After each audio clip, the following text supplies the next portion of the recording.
This is a major work in progress for me. I don't know that I don't know that I have any kind of actionable advice. I think one of the pillars that you mentioned that I think a lot about as a parent of toddlers and as a doctor is sleep.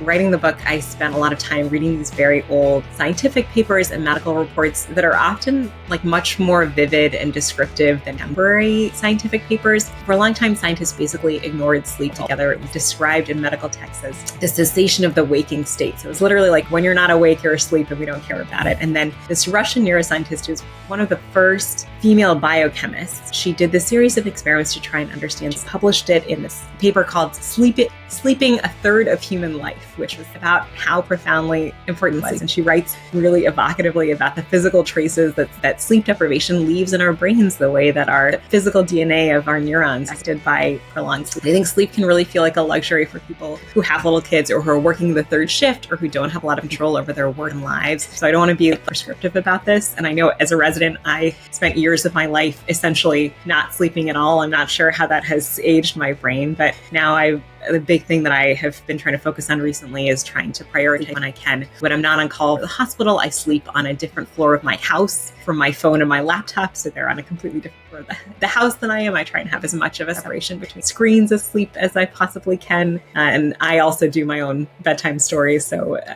my husband and I, before we kids, would read books to each other so that we wouldn't have to be like looking at light when we were falling asleep. And I try and be reading at bedtime rather than. So this is like something that I have, sleep is something that I have always thought a lot about and wished for. And I'm now thinking about how it's going to be